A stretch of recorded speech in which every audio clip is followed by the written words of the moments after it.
Hello friends, नमस्कार। मैं रागनी आप सभी का प्रभाकर एकेडमी में स्वागत करती हूँ। तो हम लोग कल के वीडियो में अधिगम यानी लर्निंग के बारे में कुछ पॉइंट डिस्कस किए थे, जिसमें अधिगम का पठार, अधिगम का वक्र और अधिगम से रिलेटेड कुछ परिभाषाएं हम लोगों ने डिस्कस किया था।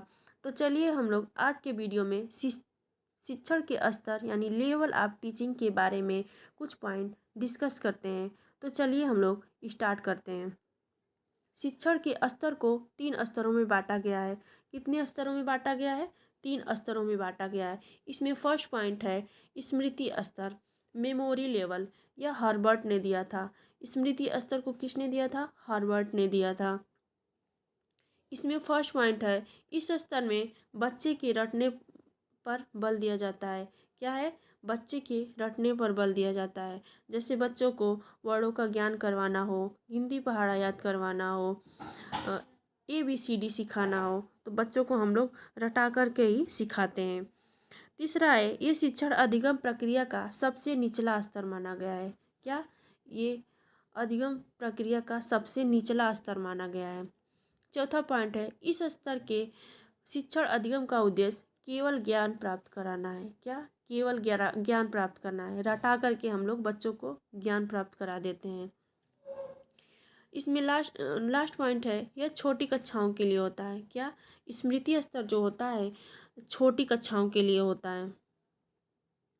स्मृति स्तर की अवस्थाएं, आइए हम लोग देखते हैं स्मृति स्तर की अवस्थाएं। स्तर की अवस्थाएं जो होती हैं 4 प्रकार की होती हैं। पहला है अधिगम यानी कि लर्निंग। दूसरा है धारणा, धारणा यानी कि धारण, रिटेंशन। तीसरा है इसमें प्रत्यास्मरण या रिकॉल। चौथा है पहचान या रिकॉग्नाइजेशन। क्या है? चौथा है जब जब कोई चीज़ हम लोग बच्चों को सिखाते हैं तो पहले उसको सिखाते हैं, फिर उसके बाद उसको धारणा करवाते हैं, मतलब उसको वो अपने मन में धारण करता है, फिर प्रत्यास्मरण कराते हैं, फिर बाद में वो पहचान लेता है। चलिए हम लोग हर्बर्ट की पंच प्रणाली यानी हर्बर्ट विधि के बारे में कुछ डिस्कस करते हैं। तो चलिए स्टार्ट करते हैं। इस विधि में हर्बर्ट ने शिक्षण पद के बताए हैं कि कैसे बच्चों को पढ़ाना है। दैनिक पाठ योजना के लिए इस विधि का प्रयोग किया जाता है। क्या? दैनिक पाठ योजना के लिए इस विधि का प्रयोग किया जाता है। इसमें फर्स्ट है प्रस्तावना, दूसरा है प्रस्तुतिकरण, तीसरा है तुलना या संबंध, चौथा है समन्वयीकरण या निष्कर्ष, पांचवा है प्रयोग या अभ्यास। जब बच्चों को हम लोग लेने जाते हैं, बच्चों का क्लास लेने जाते हैं, तो पहले हम लोग को जो पढ़ाना होता है उसके बारे में प्रस्तावना देते हैं, यानी कि उसके बारे में कुछ बताते हैं।